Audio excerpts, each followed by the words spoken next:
தோற்றமில் பரஞ்சோதி தன் வாய் திறந்து ஆற்ற அன்புடன் அம்மையே என்னுமோர் பேற்றை முன் பெற பேயுருவெய்திய சாற்றரும் புகழ் தாயை வணங்குவாம்.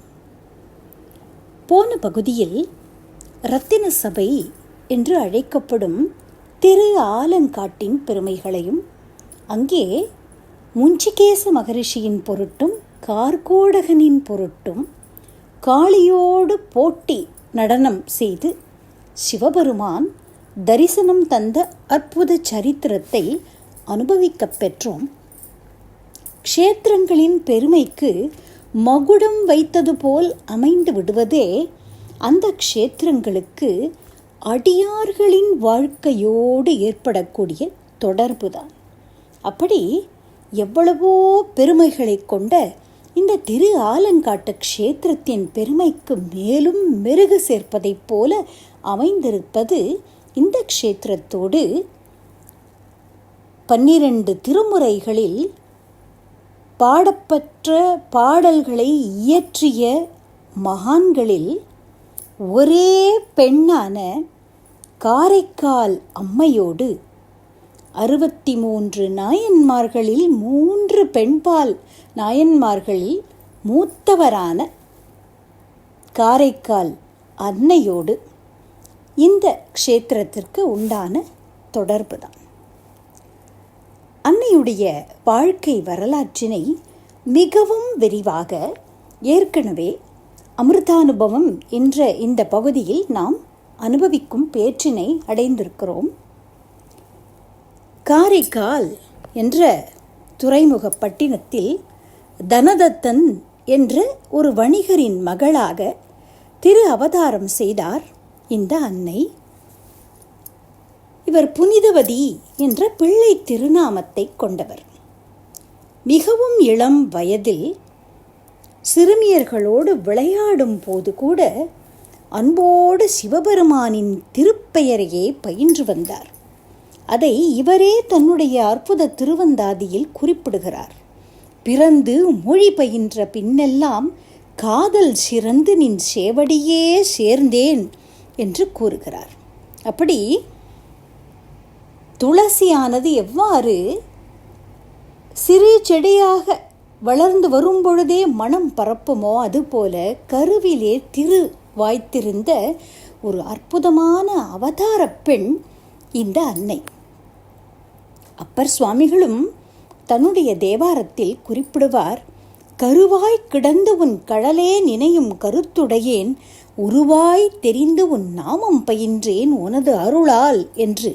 அவ்வாறு பிறந்து வளர்ந்து வரும் பொழுதே சிவபக்தியும் அவர்களோடு சேர்ந்து வளர்ந்து வந்திருக்கிறது. அப்பேற்பட்ட இந்த புனிதவதிக்கு நாகப்பட்டினத்து பரமதத்தன் என்ற வணிகனோடு திருமணம் நடந்தது. இல்லறத்தை நல்லறமாக நடத்தி வந்தார். பெரும் தனம் உடைய தனதத்தனுக்கு பிறந்த ஒரே பெண் குழந்தையான புனிதவதியை பலகாலம் தவமிருந்து சிவபெருமானின் அருளால் பெற்ற திருமகளை வேறு நகரத்திற்கு அனுப்ப மனமில்லாததால் தனதத்தனும் காரைக்காலிலேயே ஒரு தனி வீடு அமைத்து கொடுத்து தன் பெண்ணையும் மாப்பிள்ளையையும் அவ்வூரிலேயே இல்லறம் நடத்துமாறு ஏற்பாடு செய்திருந்தபடியால் இவர் காரைக்காலிலேயே வசித்து வந்திருந்தார். சிவன் அடியார்களுக்கு அன்னமிடுதல் என்பது சிவ புண்ணியங்களிலேயே தலையானதாக கருதப்படுகிறது. பிறந்தது முதலாகவே சிவபெருமானிடம் ஆழமான பக்தியும் இயல்பிலேயே தாய் உள்ளமும் கொண்ட புனிதவதியார் தன் இல்லம் தேடி வரும் சிவனடியார்கள் எல்லோருக்கும் குறைவின்றி அமுது படைக்கும் பழக்கத்தை கொண்டிருந்தார். அவ்வாறே ஒரு நாள் பரமதத்தன் தன்னுடைய நண்பர்கள் கொடுத்தனுப்பியிருந்த 2 மாங்கனிகளை தன்னுடைய வியாபார ஸ்தலத்திலே வேலை பார்க்கும் வேலையாள் மூலமாக வீட்டிற்கு கொடுத்தனுப்பி, உணவருந்த வரும்பொழுது இதை எடுத்துக்கொள்வோம் என்று சொல்லியிருந்த நிலையில் ஒரு சிவனடியார் வீட்டிற்கு வந்துவிடவே உணவு முழுமையாக தயாராகாமல் இருந்த நிலையில் அவருக்கு சோற்றோடு இந்த மாங்கனியையும் அமுது படைத்து அவருக்கு உபசாரம் செய்தார் புனிதவதியார். பிறகு உணவு வேளையின் போது உணவருந்த வந்த கணவன் மாங்கனியை பற்றி கேட்க ஒரு மாங்கனியை அவருக்கு பரிமாற அதன் ருசியால் கவரப்பட்ட பரமதத்தன் மேலும் ஒரு கனி கொடுத்தனுப்பி இருந்ததை நினைவுபடுத்தி அதையும் கொணர்க என்று கேட்க அதை அடியார்க்கு கொடுத்து விட்டோமே என்ற அச்சத்தால் சிவபெருமானிடம் புனிதவதியார் பிரார்த்திக்க சிவபெருமானின் அருளாலே ஒரு அதிசய மாங்கனி அவருடைய கைகளில் தோன்ற அதை தன் கணவருக்கு படைத்தார். தான் முன்னம் அருந்திய கனியை விட அலௌகிகமான ருசியோடு, அற்புதமான ஒரு ருசியோடு இந்த பழம் விளங்குவதைக் கண்டு ஐயம் கொண்ட பரமதத்தன் அதை பற்றி விசாரிக்க நடந்த உண்மைகளை மறைக்காமல் சொன்னார் புனிதவதியார். இவர் சாதாரண பெண் அல்ல, சிவபெருமானின் பரிபூர்ணமான அருளை பெற்ற தெய்வ பெண் என்பதை உணர்ந்து கொண்ட பரமதத்தன் வியாபார நிமித்தமாக கடல் வாணிபம் செய்ய போவோர் போல புறப்பட்டு போய் பிறகு திரும்பி வரும்பொழுது காரைக்காலுக்கு திரும்பி வராமல் பாண்டி நாட்டு துறைமுகப்பட்டினம் ஒன்றிலே போய் இறங்கி அங்கேயே ஒரு வணிகனின் பெண்ணை திருமணம் செய்து கொண்டு அவளோடு இல்லறம் நடத்தி கொண்டிருந்தார். அந்த இரண்டாம் மனைவியோடு தனக்கு பிறந்த பெண் குழந்தைக்கு தெய்வ பெண்ணான புனிதவதியின் பெயரையே இட்டு அங்கேயே அவன் வாழ்ந்து வரலானான். கணவன் வியாபார நிமித்தம் புறப்பட்டு சென்று வெகு நாட்கள் ஆகிவிட்டிருந்த நிலையில் சொந்தக்காரர்கள் சுற்றத்தார்கள் புனிதவதியாருக்கு ஆறுதல் கோரி பரமதத்தனை பற்றிய விவரங்களை விசாரித்து அறிந்து கொண்டு பாண்டி நாட்டு துறைமுகப்பட்டினத்திலே அவர் இருப்பதை அறிந்து புனிதவதியை பல்லக்கிலே அழைத்துச் சென்று கணவனை வரவழைக்க பரமதத்தனும் தன்னுடைய மனைவியோடும் மகளோடும் வந்து புனிதவதியாரை நிலமுற வணங்கி, அன்னையே, உம்முடைய பெயரையே என் மகளுக்கு இட்டிருக்கிறேன், தங்களை தெய்வமாக கருதுகிறேன் என்றெல்லாம் கூற இந்த விசித்திர செய்கையை கண்டு துணுக்குற்ற சுற்றத்தார் அதை பற்றி விசாரிக்க நடந்தவற்றையெல்லாம் பரமதத்தன் கூறி இவர் சாதாரண பெண் அல்ல, தெய்வ பெண் என்பதை தெரிவிக்க இனி தன் கணவன் தன்னோடு இல்லறம் நடத்தும் மனநிலையில் இல்லை என்பதை உணர்ந்து கொண்ட புனிதவதியார் கணவனின் பொருட்டு இத்தனை காலமும் தாங்கிய இந்த சதை பொதியை இனி நீத்து விடுவது என்று முடிவுக்கு வந்தார். சேக்கிழார் பெருமான் பெரிய புராணத்தில் காரைக்கால் அம்மையின் சரித்திரத்தை கூறி வரும் பொழுது அவர் எப்படிப்பட்டவர் என்பதை அற்புதமாக வர்ணித்திருக்கிறார். தனதத்தனார் தவத்தால் அங்கு அவர்பால் திருமடந்தை அவதரித்தாள் என வந்து பொங்கிய பேரழகு மிக புனிதவதியார் பிறந்தார் என்று கூறுகிறார். சாக்ஷாத் மகாவிஷ்ணுவின் பத்தினியான, அழகுக்கே இருப்பிடமான மகாலட்சுமி தாயாரே வந்து பிறந்தது போல திருமடந்தையை போன்ற அப்பேற்பட்ட அழகு நிறைந்தவரான புனிதவதியார் பிறந்தார் என்று கூறியிருக்கிறார். தேகாபிமானத்தை கடந்து செல்வது என்பது மிகவும் கடினமான ஒரு சாதனையாகும். அப்படி இருக்க மிகவும் இளம் வயதினரான புனிதவதி, பேரழகு பெட்டகமான இந்த பெண் சர்வசாதாரணமாக தன்னுடைய எழில் கோலத்தை நீத்து பேய் வடிவு வேண்டும் என்று சிவபெருமானிடம் வேண்டி நின்றார். ஆங்கு நின் தாள்கள் போற்றும் பேய் வடிவு அடியேனுக்கு பாங்குற வேண்டும் என்று பரமர்தாள் பரவி நின்றார் என்று சேக்கிழார் பெருமான் குறிப்பிடுகிறார். ஏனென்றால் உற்றார் உறவினரோடு இல்லறத்தில் கணவனுக்கு பணிவிடை செய்து கொண்டு இதுவரை வாழ்ந்து வந்திருந்த உலகியல் வாழ்க்கை முடிந்தது. இனிமேல் தான் வாழப்போவது முழுமையான சிவபோத வாழ்வு என்பதை அன்னை உணர்ந்தார். இந்த மனநிலையை மாணிக்க வாசகரும் தன்னுடைய திருவாசகத்தில் கூறுவார். உற்றாரை யான் வேண்டேன், ஊர் வேண்டேன், பேர் வேண்டேன் என்று. இனி உற்றார் உறவினர் எல்லாம் எனக்கு பெருமான்தான் என்ற மனநிலையில் அந்த அடியார்கள் விளங்கியிருக்கிறார்கள். 6ஆம் திருமுறையில் அப்பர் சுவாமிகளும் நாமார்க்கும் கொடியல்லோம் நமனை அஞ்சோம் என்னும் பதிகத்தில் உறவு ஆவார் உருத்திர பல்கணத்தினோர்கள் என்று கூறுகிறார். இனிமேல் ருத்ரகணங்களான சிவகணங்களே என்னுடைய உற்றார் உறவினர் என்று கூறுகிறார். இதையே தான் ஆதிசங்கர பகவத் பாதரும் அன்னபூர்ணாஷ்டகத்தில் கூறுவார். மாதா ச பார்வதி தேவி பிதா தேவோ மகேஸ்வரः பாந்தவா சிவபக்தாம்ஸ்ச ஸ்வதேசோ புவனத்ரயம் என்று. அப்படி ஒரு குறுகிய வட்டத்திலே அடைபட்டு கிடந்த இவர்களுடைய ஆன்மா அதிலிருந்து விடுபட்டு எல்லா லோகங்களையும் தன்னுடையதாக கருதக்கூடிய அந்த பரந்த நோக்கத்தில் எல்லா இடத்திலும் பரமனையே தரிசனம் பண்ணக்கூடிய அந்த பக்குவ நிலையில் ஒரு மலர் விரிவதைப் போல விரிந்து மனம் பரப்ப தொடங்குகிறது.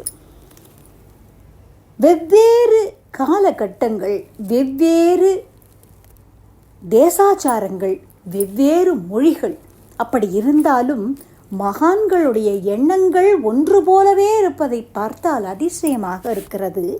இதே கருத்தை மீராபாயும் தெரிவிக்கிறாள். மேரி தோ गिरिधर गोपाल दूसरो न कोई, तात मात भ्रात बंधु आपनो न कोई. எனக்கு அம்மா, அப்பா, சகோதரன், பந்து எல்லாம் என் கிரிதர கோபாலன்தான் என்று பாடுகிறாள். இதையே சந்த் நாமதேவரும் மகாராஷ்டிர சந்துக்கள் வரிசையில் மிகவும் முக்கியமான ஒரு பக்தரான சந்த் நாமதேவரும் கூறுகிறார். மாதா விட்டல, பிதா விட்டல, பந்து விட்டல, கோத்ர விட்டல, தீர்த்த விட்டல, க்ஷேத்ர விட்டல. எனக்கு அன்னை, தந்தை, பந்து எல்லாம் பாண்டுரங்கன்தான் என்று கூறுகிறார். அப்படி இஷ்ட தெய்வங்கள் வேறு வேறானாலும் இவர்களுடைய எண்ணம் என்னவோ ஒரே நிலையில் விளங்குவதை காண்கிறோம். எல்லை இல்லாதவனான இறைவனே ஞானியர்களுக்கு எல்லாமாய் ஆகிவிடுகிறான். அம்மையார் வேண்டியது பேய் உடம்பு என்று கண்டோம். இவர் தன்னையே தன்னுடைய பாடல்களில் காரைக்கால் பேய் என்று குறிப்பிட்டுக் கொள்கிறார். பிற்காலத்தில் வந்த அடியார்களும் கூட மிகுந்த பக்தியோடு மரியாதையோடு அன்னையை பேயார் என்றே குறிப்பிடுவதை காண்கிறோம். அம்மையார் வேண்டியது காற்றுடம்பாகி கண்டவரை நடுங்கச் செய்யும் பேய் உருவம் அன்று, காற்றை போல வேகமாக செல்லக்கூடிய மெலிதான உருவம், சுத்தமாக துலக்கி வைத்த ஒரு வெள்ளி குத்த விளக்கு எப்படி களிம்பு நீங்க பெற்று தேஜோமயமாய் தகதகக்குமோ அதுபோன்ற ஒரு ஒளி உடம்பு அவர் யாசித்து பெற்றது. தலையை தவிர மீதமுள்ள உடலில் சதை பொதிகள் நீங்கி எலும்பு கூடே மிஞ்சிய ஒரு மெலிந்த உடல், அதைத்தான் பேயுடல் என்று குறிப்பிடுகிறார். முதல் 1000ல் 4000 திவ்ய பிரபந்தத்தில் குலசேகர பெருமாள் என்று அறியப்பட்ட சேரதேசத்து மன்னராய் விளங்கி ஆழ்வாராக முழுமையாக மாறிய குலசேகர ஆழ்வார் தன்னுடைய பெருமாள் திருமொழியில் அற்புதமான ஒரு பாடலில் குறிப்பிடுகிறார். பேயரே எனக்கு யாவரும், யானும் ஓர் பேயனே எவர்க்கும்.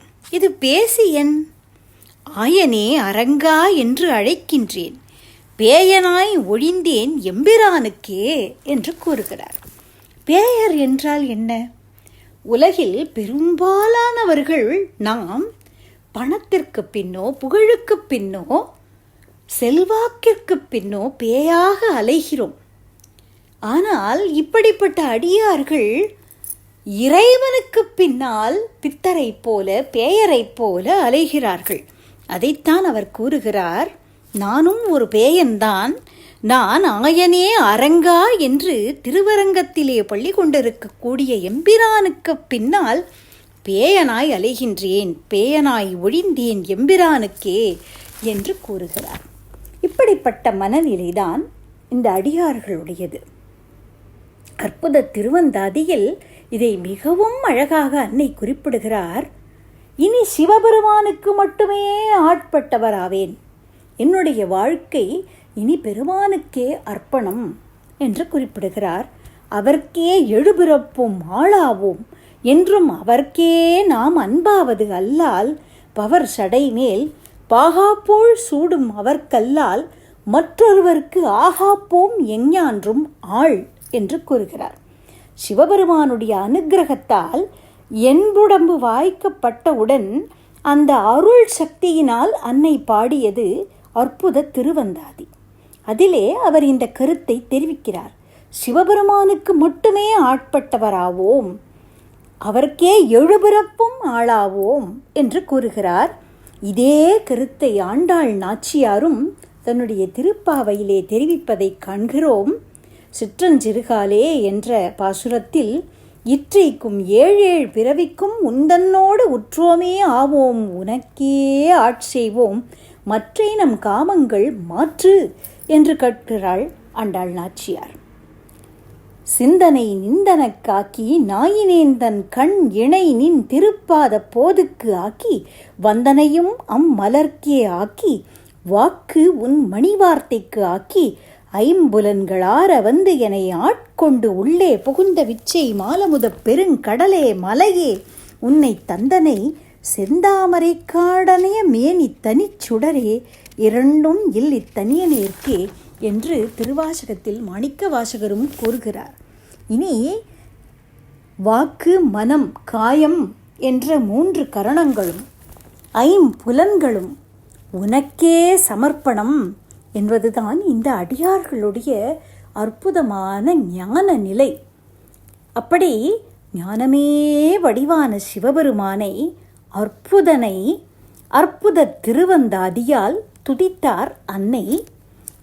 முதலில் பக்தி இலக்கியத்தில் தமிழில் அந்தாதி என்ற அமைப்பை அறிமுகம் செய்தவரே அன்னைதான். அதனால் இசைத்தமிழுக்கும் இவரே அன்னை என்று கூட சொல்லலாம். அப்படி இந்த அற்புத திருவந்தாதியானது பிறந்து என்று தொடங்கி கடைசி பாடலில் 100வது பாடலில் கடைசி பதமாக பிறந்து என்றே முடிகிறது. இத்தகைய அமைப்பை மண்டலம் என்று கூறுவது வழக்கம். ஒரு வட்டத்தை போல வந்து முடிகிறது. அந்தாதி தொடராக ஒரு பாடலின் கடைசி பதத்தை முதல் பதமாக வைத்துக்கொண்டு அடுத்த பாடல் தொடங்குவது என்பதாக அப்படிப்பட்ட ஒரு அமைப்பை அறிமுகம் செய்தவர் அன்னை. இதோடு சிவபெருமானை 2 விதமான பாடல் அமைப்புகளில் இரட்டை மணிமாலை என்ற ஒரு அற்புதமான பாடல் தொகுப்பாலும் போற்றி பாடினார். சிவகணங்களுள் ஒன்றானார். சிவபெருமான் வாசம் செய்யக்கூடிய திருக்கைலாயத்தை காண வேண்டும் என்ற பெருவிருப்பம் ஏற்பட்டது. பாண்டி நாட்டு துறைமுக பட்டினத்திலே தன் உடல் அழகை நீத்த புனிதவதியார் மனதை விட வேகமாக ஸ்ரீசைலம், மாளவ தேசம் போன்ற எல்லா தேசங்களையும் கடந்து திருக்கைலையை நோக்கி சென்றார். திருக்கைலையின் அடிவாரத்தை அடைந்து ஐயன் வாசம் செய்யக்கூடிய அந்த க்ஷேத்திரத்தில் காலால் நடந்து போகக்கூடாது என்று கருதி இன்றளவும் எத்தனையோ அமைப்புகள் நிறைய பேருந்து வசதிகளோடு போக்குவரத்து வசதிகளோடு திட்டமிட்டு அழைத்து செல்லும் பொழுதே நடந்து ஏறுவது மிகவும் கடினமாக விளங்கக்கூடிய அந்த கைலை யாத்திரையை அன்னை தலையால் நடந்து சென்றாராம். தலையினால் நடந்து சென்று சங்கரன் இருந்த வெள்ளி மலையின் மேல் ஏறும்போது மகிழ்ச்சியால் அன்பு பொங்க கலை இளம் திங்கள் கண்ணி கண்ணுதல் ஒரு பாகத்து சிலை நுதல் இமயவல்லி திருக்கண் நோக்குற்றது அன்றே என்று சேக்கிழார் பெருமான் இந்த காட்சியை வர்ணிக்கிறார்.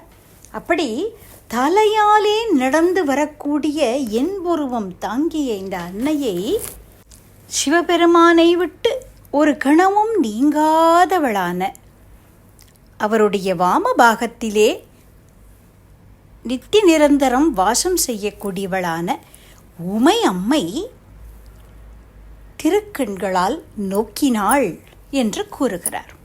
இங்கே ஒரு நுட்பம் இருக்கிறது.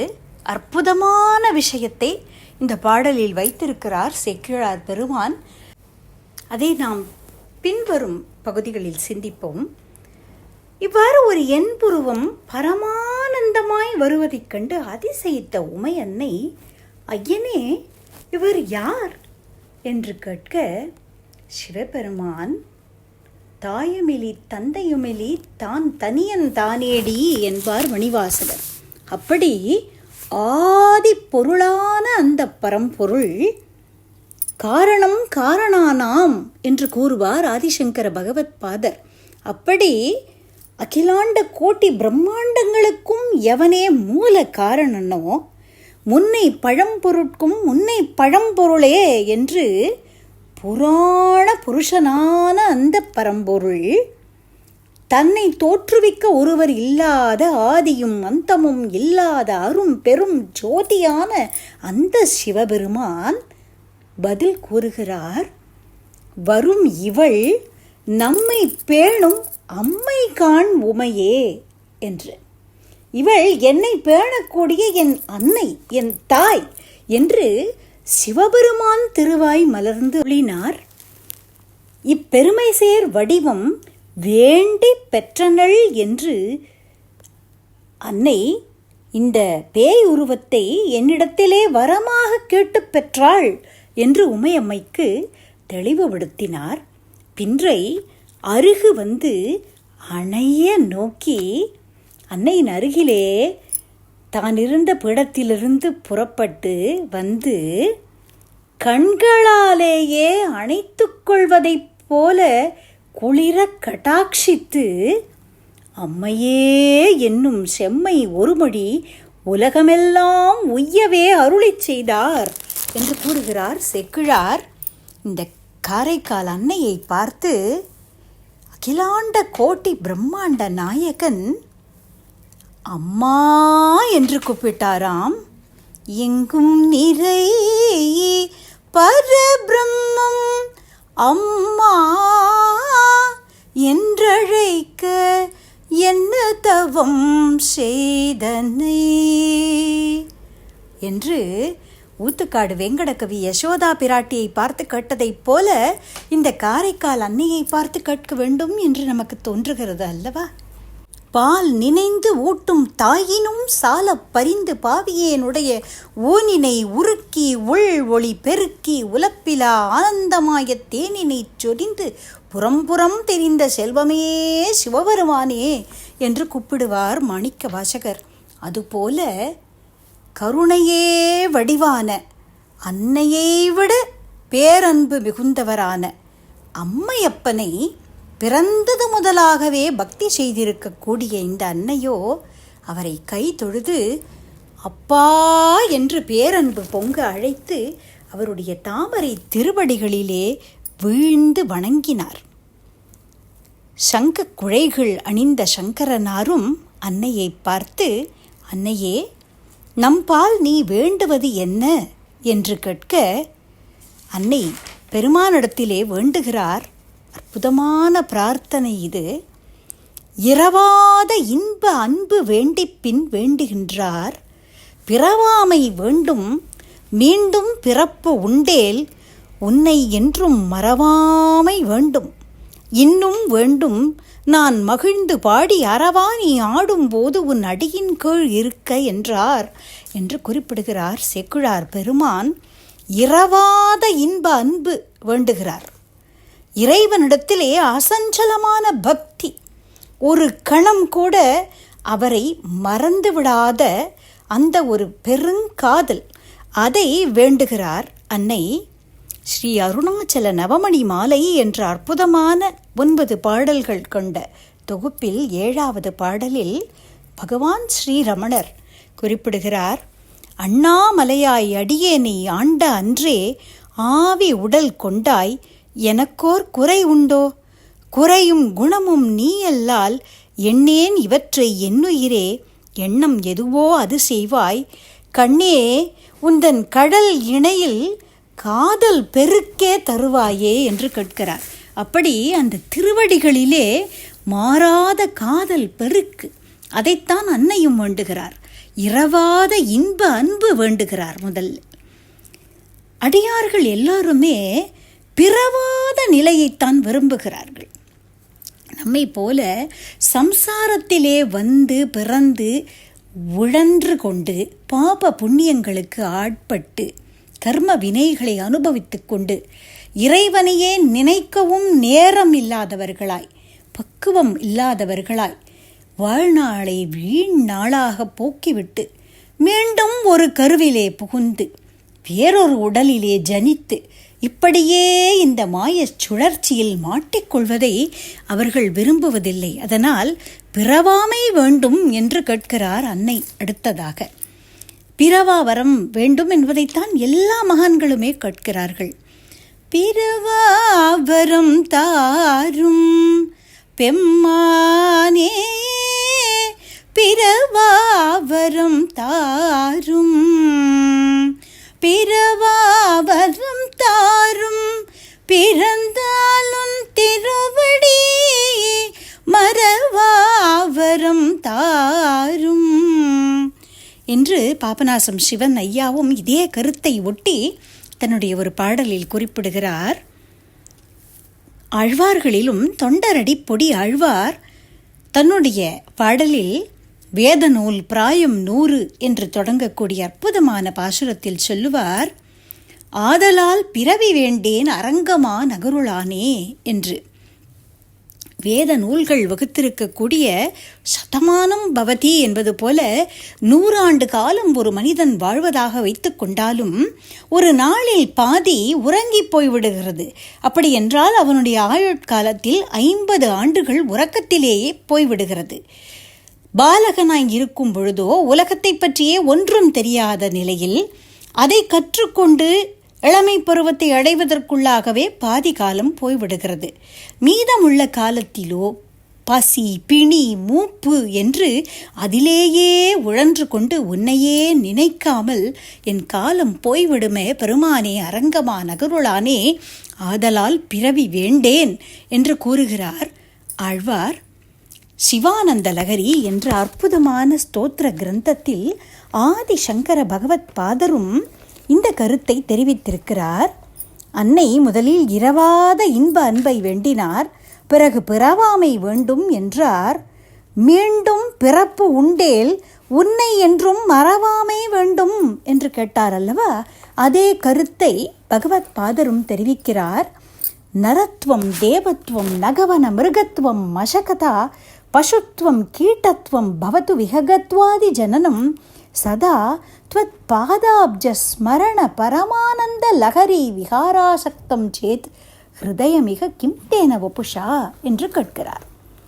மனித சரீரத்தில்தான் இருக்கட்டும், தேவனாக இருக்கட்டும், காடுகளிலோ மலைகளிலோ அலைந்து திரியக்கூடிய ஒரு காட்டு விலங்காகத்தான் இருக்கட்டும், ஒரு கோசு சரீரமாகத்தான் இருக்கட்டும், அல்லது ஒரு கால்நடையாகத்தான் இருக்கட்டும், ஒரு புழுவாகவோ பறவையாகவோ இருக்கட்டும், எந்த சரீரத்தில் வந்து நான் பிறக்க நேரிட்டாலும் பரவாயில்லை சிவபெருமானே, என்னுடைய ஹிருதயமானது எப்போதும் உன் திருவடிகளையே நினைத்து கொண்டு உருகுமானால் எந்த சரீரமாக இருந்தால்தான் என்ன என்று கேட்கிறார். அதையே தான் அன்னையும் சொன்னார், உன்னை மறவாமை வேண்டும் என்று கேட்டார்.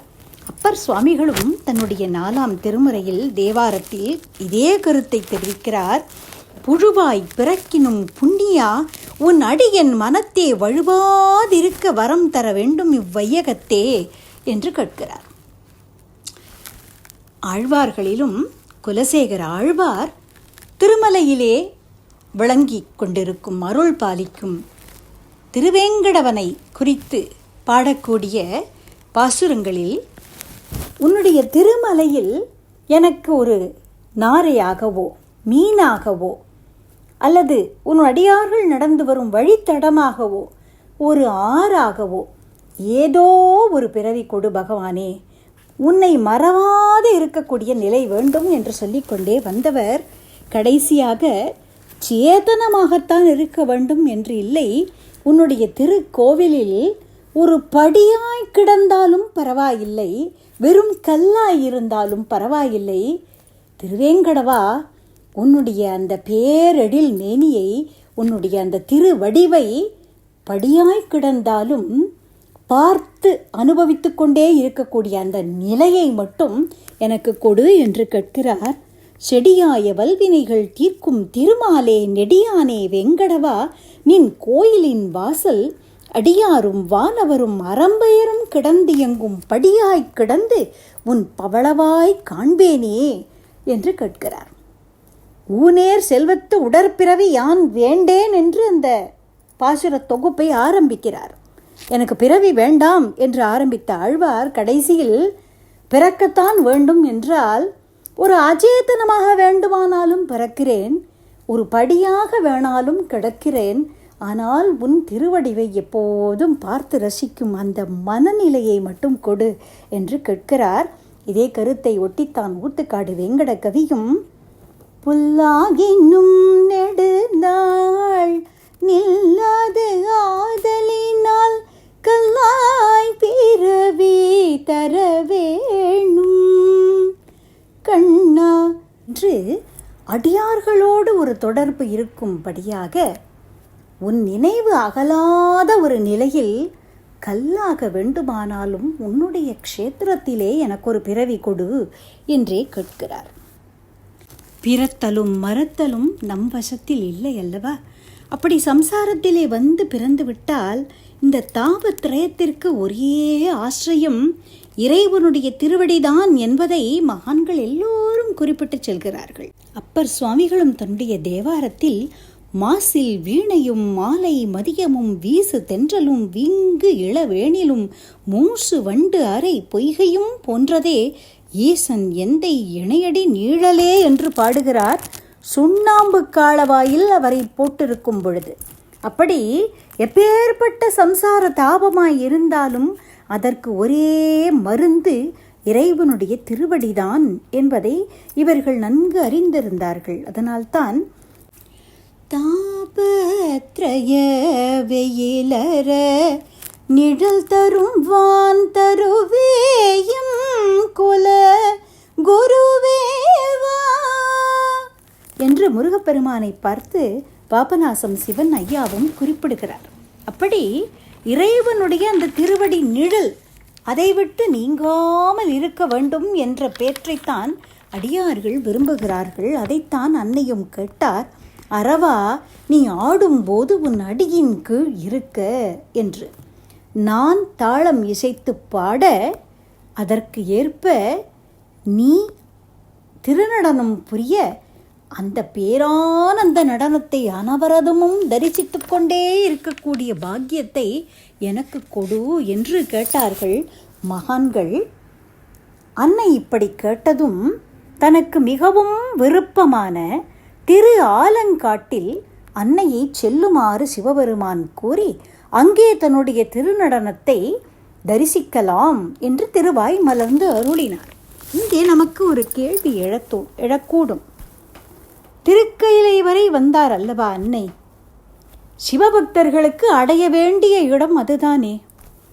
அங்கேயே அனவரதமும் அன்னையை தன்னுடைய திருநடன காட்சியை தரிசித்து கொண்டு விளங்குமாறு கூறியிருக்கலாமே சிவபெருமான். எதற்காக அவரை திரு ஆலங்காட்டிற்கு போகச் சொன்னார் என்று தோன்றலாம். இப்பேற்பட்ட மகான்கள் திரு அவதாரம் செய்து வருவதே க்ஷேத்திரங்களை தீர்த்தங்களை அப்பேற்பட்ட புண்ணிய தலங்களாக ஆக்குவதற்காகத்தான்.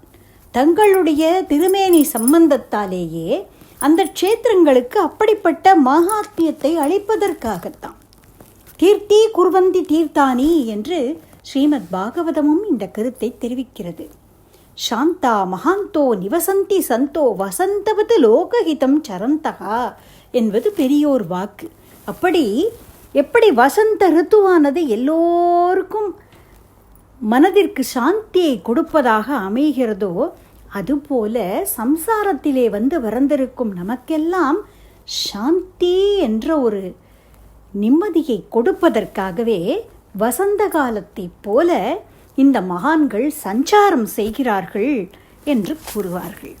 அவ்வாறு ஐயனின் ஊர்துவ தாண்டவத்தை திரு ஆலங்காட்டிலே வந்து தரிசித்த அன்னை கொங்கை திரங்கி என்று நட்டபாடி என்ற பண்ணிலும், அதாவது இன்று நாம் கம்பீர நாட்டை என்று கர்நாடக சங்கீதத்திலே குறிப்பிடுகிறோமோ அந்த ராகத்தில் அமைந்த 11 பாடல்களும் 8 இலவம் என்று தொடங்கி இந்தளம் என்ற பண்ணில், அதாவது மாயா மாளவ கௌளை என்று நாம் இன்று கர்நாடக சங்கீதத்தில் சொல்லக்கூடிய ராகத்தில் அமைந்த 11 பாடல்களும் பாடி இறைவனின் தோற்றத்தை, இறைவனின் திருநடனத்தை அத்தியுதமாக விவரித்தார். 10 பாடல்களாக பாடப்படும் அமைப்பு பதிகம் என்று கூறப்படுகிறது. இதில் கூடுதலாக ஒரு பாடல் சேர்க்கப்பட்டு மேற்கூறிய 10 பாடல்களை படிப்பவர்களுக்கு என்ன பலன் என்று குறிப்பிடப்படுவது கடைக்காப்பு என்று கூறப்படுகிறது. ஃபலஸ்ருதி என்று தேவ பாஷையில் இதையே கூறுவார்கள். இவ்வாறு கடைக்காப்பு என்று தன்னுடைய முத்திரை, இந்த பாடலை பாடியவரின் பெயர், இந்த பாடல்களை படிப்பவர்களுக்கு என்ன பலன் என்று குறிப்பிடப்படுவது கடைக்காப்பு என்று அறியப்படுகிறது. இந்த முறையை பின்பற்றித்தான் இவருக்கு காலத்தால் பின்னால் வந்த திருஞான சம்பந்த பெருமானும் தன்னுடைய பதிகங்களில் கடைக்காப்பு என்று இந்த ஃபலஸ்ருதியை வைத்திருக்கிறார். திருஞான சம்பந்த பெருமான் பாடிய திருமுறை பாடல்களுக்கு திருக்கடைக்காப்பு என்றே பெயர் வழங்கப்படுவதை காணலாம். இவ்வாறு அவதாரம் செய்தபோதே சிவபக்தி மனத்தோடேயே பிறந்த இந்த மகான்கள் தங்களுடைய ஆழ்ந்த பக்தியால், யோகத்தால், தவத்தால் சிவபெருமானையே அனவரதமும் சிந்தித்து சிவானுபவத்திலேயே திளைத்தவர்களாக அந்த பரமானந்த நிலையிலேயே விளங்கினார்கள். சரி, இப்படிப்பட்ட மகான்களின் அவதார நோக்கம்தான் என்ன?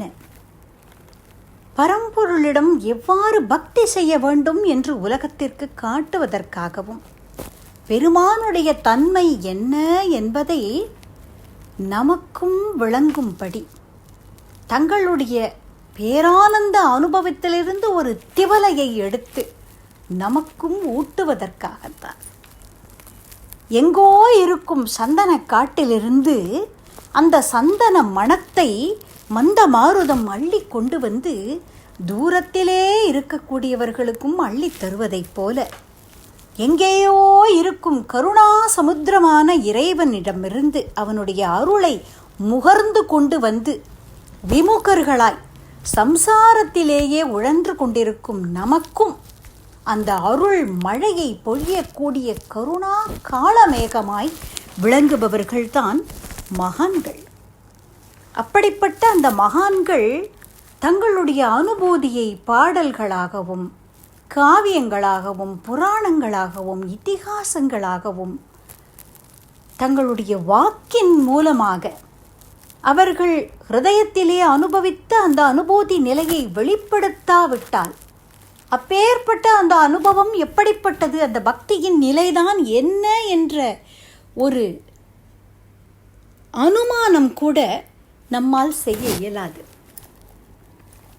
அவனுடைய அனுகிரகத்திற்கு பரிபூர்ணமாக பாத்திரர்களான இந்த மகான்களால் தான் இறைவனுடைய பேரிடில் வடிவத்தையும், அவனுடைய அனுகிரக சக்தியையும், அவனுடைய தன்மையையும் ஒரு சிறிதாவது உணர்ந்து கொள்ள முடிகிறது. வாக்கிற்கும் மனதிற்கும் எட்டாதவன் இறைவன். மாற்றும் மனம் கழிய நின்ற மறையோனே என்று கூறுவார் மாணிக்க வாசகர். வாசாம் அகோச்சரமே மனசா வர்ணிம்ப தரமே ராம மகிமா என்று கூறுவார் தியாக பிரம்மம். அப்படி வாக்கிற்கும் மனதிற்கும் அப்பாற்பட்ட அந்த இறைவனை வாக்காலும் மனதாலும் எவ்வாறு கிரகிக்க முடியும்? அவனுடைய அனுக்கிரகம் இருந்தால் மட்டுமே அது சாத்தியம் என்று கூறுகிறார்கள் மகான்கள். அவன் அருளாலே அவன் தாள் வணங்கி என்பார் மணிவாசக பெருமான். அதையே அப்பர் சுவாமிகளும் தன்னுடைய தேவாரப் பாடலில் கூறுகிறார். அவனருளே கண்ணாகக் காணின் நல்லால் இப்படியன் இந்நிறத்தன் இவ்வண்ணத்தன் இவன் இறைவன் என்றெழுதி காட்ட ஒண்ணாதே என்று கூறுகிறார். அவனுடைய அனுக்கிரகத்தை கொண்டுதான் அவனுடைய தன்மையை ஓரளவாவது நம்மால் ஊகிக்க முடியும் என்று கூறுகிறார்.